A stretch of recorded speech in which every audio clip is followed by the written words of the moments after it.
안녕하세요. 반갑습니다. 발달심리학 기독교 상담. 오늘은 이제 노년기에 대해서 13번째 주간이 되겠죠. 노년기에 대해서 함께 살펴보겠습니다. 인생의 발달 단계의 거의 마지막 단계라고 말할 수가 있겠죠. 노년기가 되면 만 65세 이상을 말하는 것인데, 신체적으로 또 심리적으로 사회적으로 여러 가지 기능 저하와 관계 상실, 역할 상실 이런 것들로 인해서 대단히 또 어려움이 예상이 되지만, 그러나 어떻게 받아들이느냐, 노년기를 어떻게 살아가느냐에 따라서 의미가 전혀 다른 삶이 될 수도 있을 것을 우리가 생각해 볼 수가 있겠죠.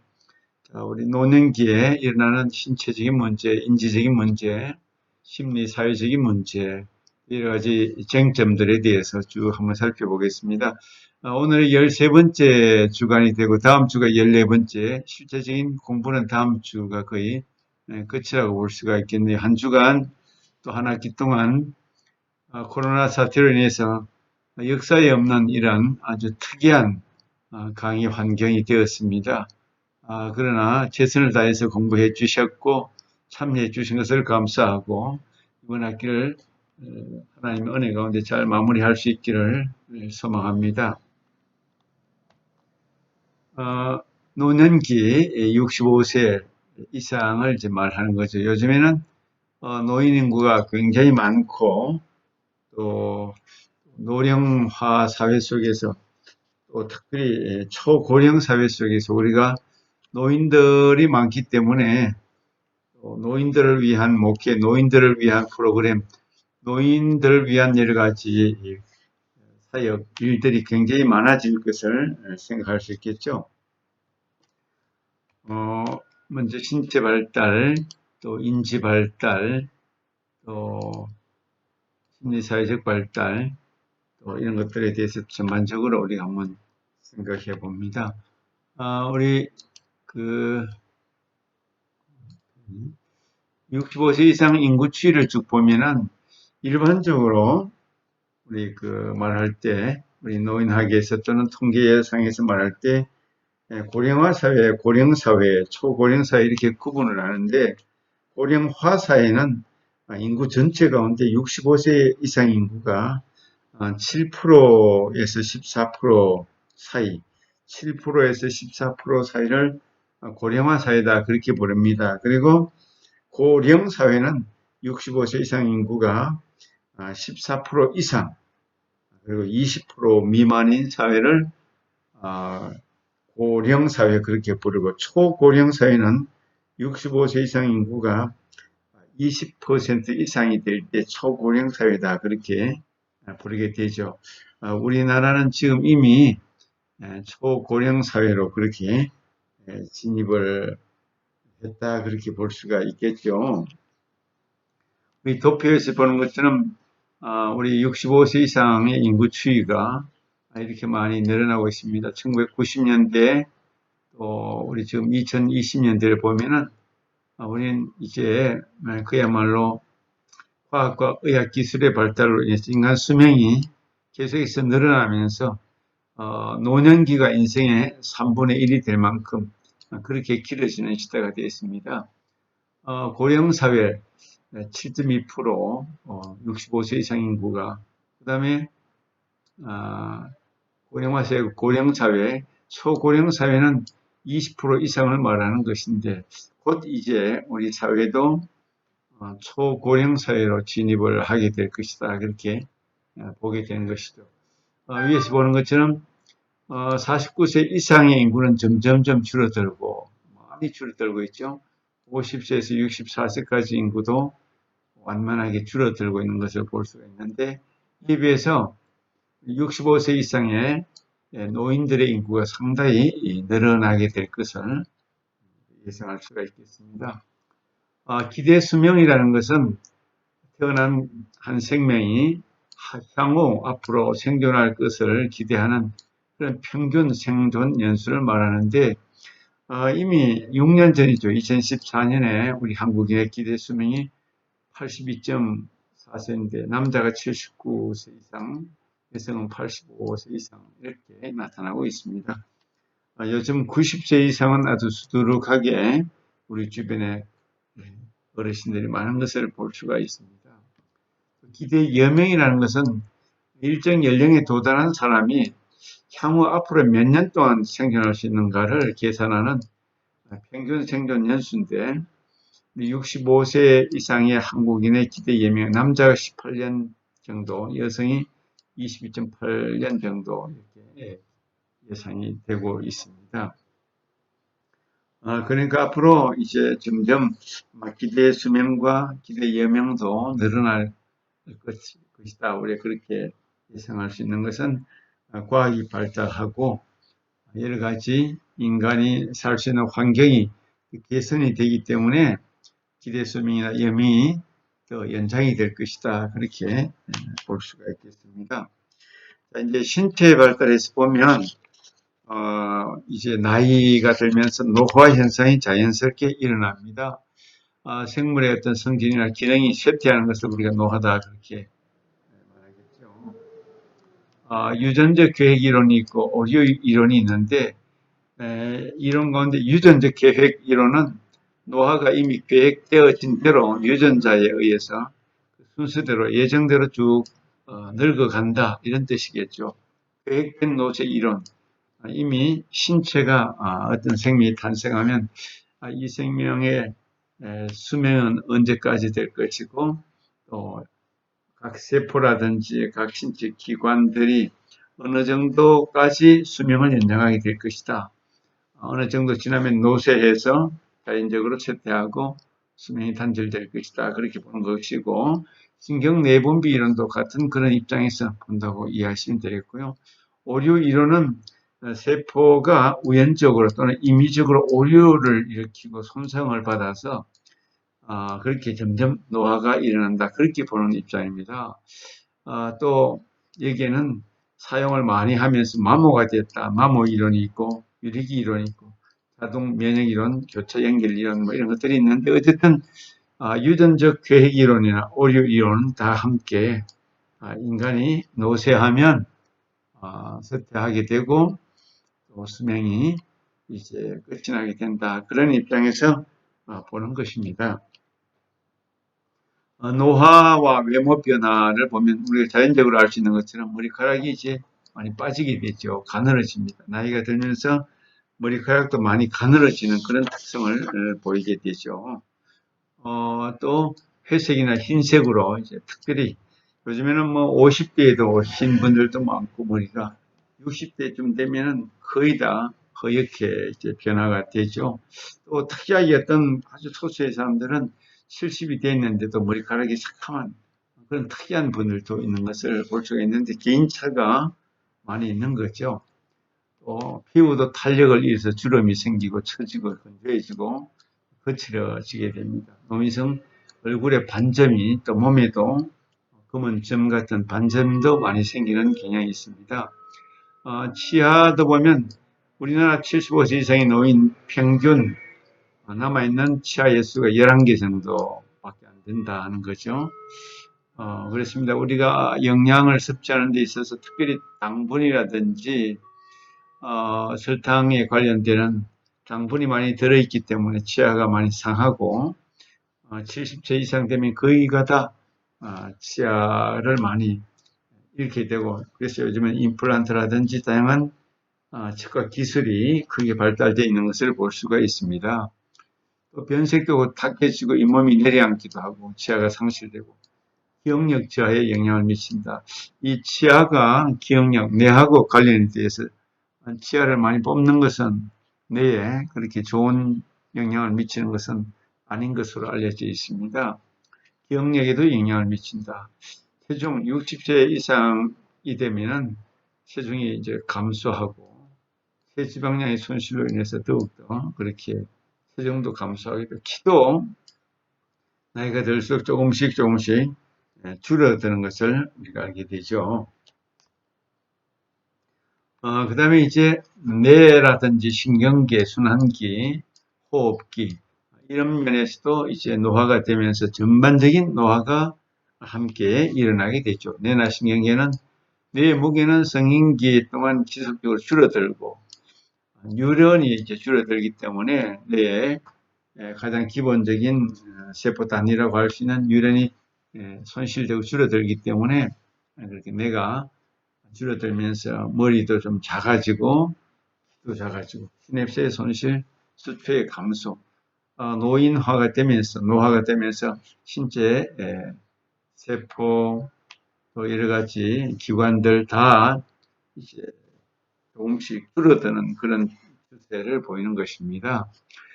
순환기나 호흡기에서도 볼 때 혈압이 120에서 80 이것은 아주 건강한 상태를 말하는 거죠.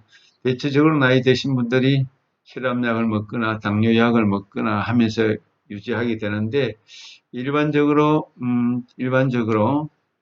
혈압을 좀 높지 않도록 잘 유지하는 것이 노화에도 도움이 되고 건강을 유지하는 데도 훨씬 더 좋은 점이 많이 있다는 것을 알게 됩니다.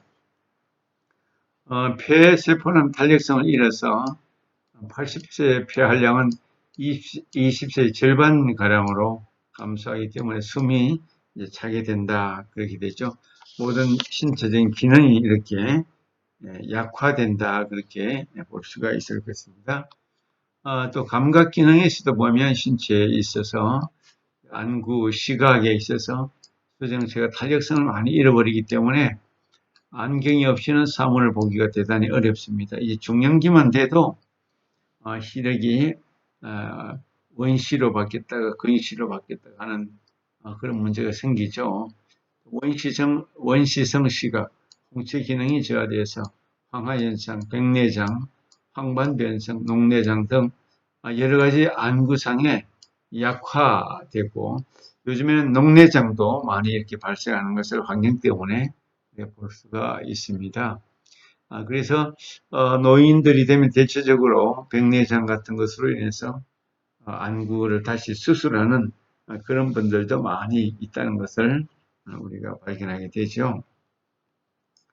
그 다음에 이제 감각 기능 가운데 청각도 노인성 난청 잘 들리지 않습니다. 연령이 증가함에 따라서 퇴행성 변화에 의해서 청력이 약화되죠. 미각도 중년기 이후부터는 맛을 느끼는 것이 이제 많이 줄어듭니다.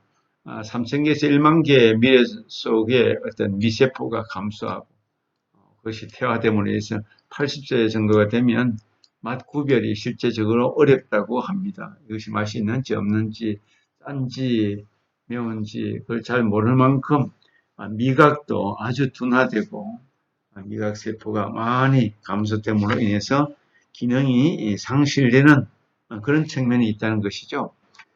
촉각이라는 측면에서 볼 때도 촉각이 둔화되죠. 세포가 많이 죽고 약화되기 때문에 온도 식별이 잘 안 돼서 이것이 뜨거운지도 잘 모르고 그렇게 됩니다. 그래서 화상을 입기도 쉽고 상처를 입기가 쉽습니다. 접촉 강도가 높아야지 아주 몸이 세포가 많이 약화되어서 또 그렇게 미각, 촉각, 청각 모든 기능에 있어서 약화를 초래하는 것을 우리가 보게 되는 것이죠. 감각 기능, 뉴런의 감소로 통증도 많이 이렇게 둔화되는 그런 모습을 보이게 되는 것입니다. 그 다음에 이제 우리 치매라는 것이 있습니다. 아주 무서운 것이죠. 치매는 아직도 여러 가지 많은 뇌에 대한 의학적인 발견과 개발과 발전이 성숙이 많이 이루어왔지만 치매에 대해서도 여러 가지 많은 연구를 하고 있습니다만 아직도 치매를 개선할 수 있는 약이 별로 크게 정진이 안 된 것 같습니다. 말 그대로 치매는 뇌 세포가 완전히 죽어버리기 때문에 여러 가지 기억력이라든지 기능이 완전히 마비되거나 상실되거나 사라지는 그런 아주 무서운 병이 아닐 수가 없습니다. 이 노화 때문에 발생하는 것이죠. 치매란 일상생활을 정상적으로 유지하던 사람이 뇌 기능 장애로 인해서 후천적으로 지적 능력이 상실되어 이전 수준의 일상생활을 유지하는데 어려움이 있는 경우. 그래서 치매는 뇌의 세포가 완전히 죽어버리기 때문에 기억이라든지 어떤 지혜라든지 단어 회상력이라든지 전반적인 능력이 다 망각되고 상실되는 종류에 따라 다르긴 하지만 그런 측면이 있다는 것을 우리가 알고 있습니다. 치매의 5, 60%가 알츠하이머병, 또 2, 30%는 혈관성 치매, 또 10%에서 30%는 기타 다양한 원인 때문에 치매가 온다. 치매와 건망증은 완전히 다른 거죠. 건망증은 젊은 사람들 얼마든지 많이 경험합니다. 깜빡깜빡 잊어버리는 거죠. 건망증은. 이거는 뭐 스트레스가 많을 때, 피곤할 때, 일이 너무 많을 때, 여러 가지 과다한 업무 이런 것으로 인해서 한 곳에 집중을 하고 있을 때 다른 것을 우리가 기억하지 못하고 깜빡깜빡 잊어버리는 건망증은 컨디션에 따라서 좋아질 수도 있고 심화될 수도 있지만 이것은 뭐 심각한 문제는 아닐 것입니다만 치매는 말 그대로 뇌가 이제 노화로 인해서 뇌의 기능을 완전히 잃어버리는 것, 망각시켜버리는 것, 그야말로 기능을 거의 하지 못하는 그런 측면을 말하고 있습니다. 그래서 뇌에 이제 뭐 알츠하이머병도 있고 또 혈관성 치매, 파킨슨병 뭐 이런 것들이 있는데 이런 것들도 다 뇌에 있어서 심각한 기능 상실 뭐 이런 것들로 인해서 발생되는 것이다. 그렇게 볼 수가 있겠죠.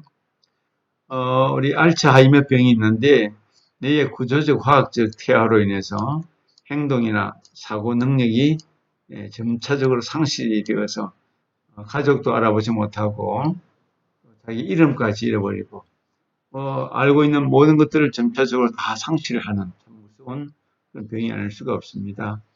72세 알츠하이머 환자의 뇌와 정상인의 뇌, 이 알츠하이머 환자의 뇌는 거의 시커멓게 다 죽었다고 볼 수가 있겠죠. 기능을 거의 하지 못하는 그런 문제에 빠지게 되는 것입니다.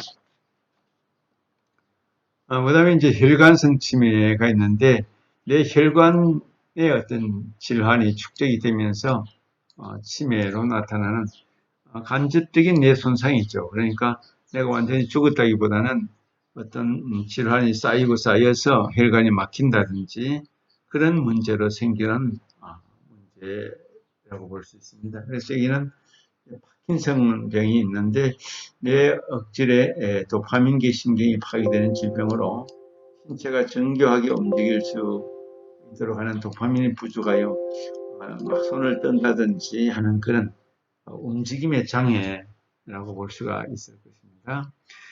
파킨슨병 환자의 중뇌와 또 정상인의 중뇌 이렇게 탈색된 흑질이 나타나고 선명한 흑질이 나타나는데 어쨌든 뇌에 어떤 신경이 파괴되는 그런 질병으로 인해서 몸이 제 기능을 하지 못하고 뜬다든지 움직이는 데 있어서 굉장히 불편함과 어려움을 느끼게 되는 그런 질병이라고 볼 수가 있습니다.